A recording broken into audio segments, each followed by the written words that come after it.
राधे राधे आप सभी को। कैसे हैं आप लोग? कमेंट बॉक्स में राधे राधे जरूर लिखिएगा। आज है 29 जनवरी। 29 जनवरी को मौनी अमावस्या है। माघ मास में पड़ने वाली अमावस्या को हम मौनी अमावस्या कहते हैं। इस साल 2025 में मौनी अमावस्या जो है 29 जनवरी दिन जो है बुधवार को मनाई जा रही है। इस दिन जो है आप चूक मत जाइएगा। जरूर छोटे छोटे उपाय करने से हमारे जीवन की अनेक बाधाएं दूर होती है। पहले तो आप ब्रह्म मुहूर्त में उठे, सूर्य नारायण भगवान को अर्घ दें। तांबे के लोटे में साफ जल लेकर के थोड़ी सा उसमें मीठा डालें, पुष्प डालें, काला तिल डाल के आप सूर्य नारायण भगवान के मंत्रों का जाप करते हुए आप उनकी पूजा अर्चना करें, आराधना करें। और ध्यान रहे कि ब्रह्म मुहूर्त में ही स्नान करना चाहिए। बहुत ही लाभदायी होता है, बहुत ही फलदायी होता है। ये मौनी अमावस्या जो है 144 साल के बाद महाकुंभ का पर्व जो आया है, इसमें जो है स्नान, दान, पूजा का विशेष महत्व बताया गया है। किसी पवित्र नदी में स्नान करने के बाद हमें जो है शिव जी के पूजन करना चाहिए। सूर्य नारायण भगवान को 1 लोटा जल देके उनका पूजन करने के बाद आप जो है तुलसी में पूजन कर सकें। हो सके तो अमावस्या के दिन पीपल के पेड़ों की पूजा की जाती है, लेकिन अगर पीपल का पेड़ नहीं मिले तो आप जो है तुलसी वृक्ष में जो है जल से सींच दीजिए। सुबह जो है हो सके तो आप इसमें थोड़ी सा दूध, कच्चा दूध गाय का हो तो उससे भी सींच दीजिए। धूप दीप दिखा के तुलसी मैया का पूजन करें। सनातन धर्म में अमावस्या तिथि का विशेष महत्व बताया गया है। इस शुभ तिथि पर हम गंगा स्नान, पूजा पाठ, जप तप, दान करके विशेष फल की प्राप्ति कर सकते हैं। इस धार्मिक तिथि की मान्यता का विशेष महत्व बताया गया है। इस तिथि पर गंगा स्नान के बाद शिव पूजन करना विशेष फलदायी बताया गया है। शिव जी की कृपा प्राप्त करने के लिए इनके मंत्रों का उच्चारण करना चाहिए, इनके नामों का जप करना चाहिए। इससे हमारी अनेक मनोकामना जो है पूर्ण होती है। इस तिथि पर शिव पूजन करना विशेष फलदायी बताया गया है। अब अपने घर का कुछ नियम होता है जो हमें उसको भी पालन करना चाहिए। जैसे दहलीज पूजन हुआ। आप प्रातः ब्रह्म मुहूर्त में स्नान किए हैं तो आप अपनी दहलीज का पूजन जरूर करिए। अमावस्या के दिन खास तौर पे, विशेष तौर पे दहलीज पूजन करना चाहिए। दहलीज की साफ सफाई करनी चाहिए। वहाँ जो है हल्दी और कुमकुम से पूजन करना चाहिए। आप कुछ तो निशान बना सकते हैं, रंगोली निकाल सकते हैं। इस तरह से अगर आप सुबह जो है दीप नहीं प्रज्वलित कर सकते हैं तो आप शाम के समय एक दहलीज पर जो है दीप जरूर प्रज्वलित करिए। इस दिन जो है अपने पितरों को प्रसन्न करने के लिए आप पितरों के निमित्त भी एक दीप जो है प्रज्वलित कर सकते हैं। जब भी हम पितरों के निमित्त दीप जलाते हैं, दीप प्रज्वलित करते हैं तो दीपक, ये ध्यान रहे कि कच्ची मिट्टी का दीपक होना चाहिए। अगर आपको कच्ची मिट्टी का दीपक नहीं मिलता है तो आप आटे की लोई का गोली बना लीजिए, उसी से दीपक जो है बना लीजिए और उसी में जो है आप दीप प्रज्वलित कर सकते हैं। दीप को प्रज्वलित करते समय थोड़ी सा अगर आपके पास है तो आप थोड़ी सा उसमें काला तिल जो है डाल के आप दीप प्रज्वलित कर सकते हैं। पीपल के पेड़ में अगर वो दीप जो प्रज्वलित करते हैं पितरों के निमित्त तो बेहद फलदायी रहता है। लेकिन अगर आपको पीपल का पेड़ नहीं मिलता है तो आप जो है अपने घर की छत पर ले जा कर के वहाँ ये दीप जो है प्रज्वलित कर सकते हैं। ध्यान रहे कि दीपक जब भी प्रज्वलित करें तो उस दीपक को आसन बिना दिए दीप नहीं प्रज्वलित करना चाहिए। अगर हो सके तो पलाश का पत्ता अगर मिल जाए तो बहुत अच्छा है। अगर नहीं मिलता है तो आप जो है चावल से, चाहे तिल से, चाहे पुष्प से जो है आसन दे करके तब जो है आप दीप को प्रज्वलित कर सकते हैं। मौनी अमावस्या के दिन खास तौर पे बहुत लोग व्रत भी रखते हैं। अगर आप व्रत रखते हैं, ना भी अगर व्रत रखते हैं तो मौन होकर इस दिन आप ज़्यादा से ज़्यादा मौन व्रत रहा जाता है। मौनी अमावस्या के दिन इसका पालन विशेष तौर पे करना चाहिए। बहुत ज़्यादा नहीं तो थोड़ी तो चाहिए कि मौन व्रत रख के हम इस दिन मौनी अमावस्या का पालन करें। हमारे लिए, हमारे जीवन के लिए, हमारे परिवार के लिए बहुत लाभदायी रहता है। शाम के समय दीपक लगाने का मुहूर्त है 5:64 से 1 घंटा तक आप जो है 1 घंटे तक आप जो है दीपक प्रज्वलित कर सकते हैं।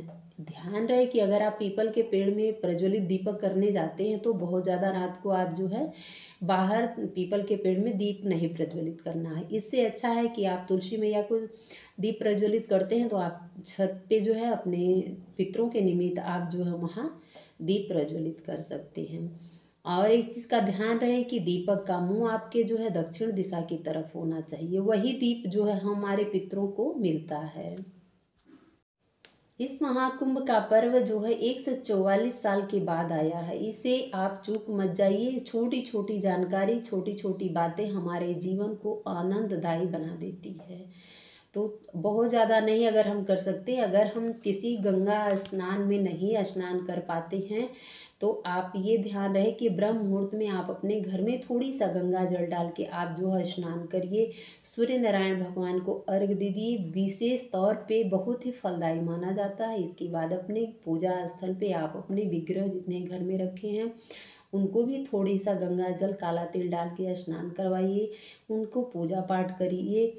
पूजन करने के बाद जो है काले तिल का हवन करना विशेष फलदायी रहता है। अगर आप प्रातः जो नहीं कर पाते हैं तो आप शाम को भी कर सकते हैं। और भगवान को पूजन अर्चन करिए, मंत्रों का जाप करिए। अगर समय है आपके पास तो थोड़ी सी समय निकाल के आप शिव जी के मंत्रों का विशेष तौर पे ध्यान रखिए। अगर आपके करीब में शिव जी का मंदिर है तो आप वहाँ जाके जलाभिषेक कर सकते हैं, पूजन कर सकते हैं। बेहद ही फलदायी रहता है हमारे जीवन के लिए। आप यकीन मानिएगा जीवन आनंद ही आनंद हो जाता है। इस तरह से हम मौनी अमावस्या का पालन करते हैं। मौनी अमावस्या हमारे जीवन में बहुत बड़ा पर्व है। इस पर्व को हम हाथ से चूकने नहीं देना चाहिए। तो हमें इस पर्व को बड़ी अच्छे से, बड़ी श्रद्धा से, प्रेम से मनाना चाहिए। जो भी हमारे सामर्थ्य के अनुसार है, गरीबों में दान विशेष तौर पे फलदायी होता है। जिस तरह से हम पवित्र नदी में स्नान करते हैं और स्नान करने के बाद हम पवित्र होते हैं, उसी तरह से हम किसी ज़रूरतमंद को दान देने से भी हम पवित्र होते हैं। उसी तरह से हम दान देते हैं तो भी हम जो है सामर्थ्यवान बनते हैं। इसलिए अगर हो सके तो आप गर्म ऊनी कपड़े हुए, कंबल हुए और जो भी वस्त्र आपके पास है तो आप इस तरह से दान जो है कर सकते हैं। विशेष फलदायी रहता है इस तरह से जो है आप दान करते हैं। तो हाथ जोड़ के भगवान से क्षमा याचना करनी चाहिए कि हे प्रभु, जो हमारे पास सामर्थ्य, मैंने आपका पूजन किया, आप हमारी पूजन को जो है स्वीकार करें। मौनी अमावस्या के दिन खास तौर पे श्री हरि विष्णु भगवान का पूजन अर्चन करना बेहद फलदायी बताया गया है। आप अपने घर में विष्णु भगवान का पूजन कर सकते हैं। अगर आप अलग से करना चाहते हैं तो आप अलग से भी कर सकते हैं। अगर नहीं करना चाहते तो इस तरह घर के मंदिर में भी आप जो है पूजन अर्चन कर सकते हैं। मैंने सभी भगवान को स्नान करवाया, इनके कपड़े बदली। आसन तो आपको, जो आसन आप भगवान के नीचे बिछाते हैं उसको 2 दिन 3 दिन के बाद ज़रूर चेंज करना चाहिए, क्योंकि उस पर फूल वगैरह या हम जैसे ये क्या बोलते हैं, दुर्वा चढ़ाते हैं और जो भी हम धूप दीप चढ़ाते हैं, चंदन लगाते हैं तो थोड़ी थोड़ी गिर जाता है, गंदा हो जाता है। तो इसलिए हमें जो है 2 दिन 3 दिन के बाद जो है तुरंत जो है कपड़ा नीचे का चेंज कर देना चाहिए। अगर हो सके तो रोज़ का रोज़ चेंज कर दें तभी बहुत अच्छा है। इस तरह से हमने जो है दीप को पूजन किया। दीप पूजन करना बेहद ज़रूरी होता है, लेकिन प्रतिदिन दीपक पूजन नहीं करना चाहिए। रोज़ की पूजा में जो है दीप नहीं पूजना चाहिए। खास तौर पे अगर कोई पूजन है, जैसे एकादशी है, संकष्टी है, जो भी आप अपने अनुसार खास व्रत रखते हैं, पूजन करते हैं, तो उस दिन पूजन जरूर करना चाहिए। तो इस तरह से मैंने दीप को पूजन कर लिया। इसके बाद जो है अब हम आरती करेंगे। तो पहले तो मैं आप लोगों को बता दूं कि अगर आरती करना चाहते हैं तो आप घी का एक दीपक बना लीजिए, एक बत्ती वाला। उसको आप दीपक से आरती कर सकते हैं। अगर नहीं उससे करना है तो आप जो ये दीपक प्रज्वलित किए हैं, इसको दीप को उठाया नहीं जाता है। इससे आप कभी भी दीपक जो है आरती, इस दीपक से आरती नहीं करनी चाहिए। तो आप नहीं, अगर घी के दीपक को आप बना रहे हैं तो आप कपूर से भी आरती कर सकते हैं।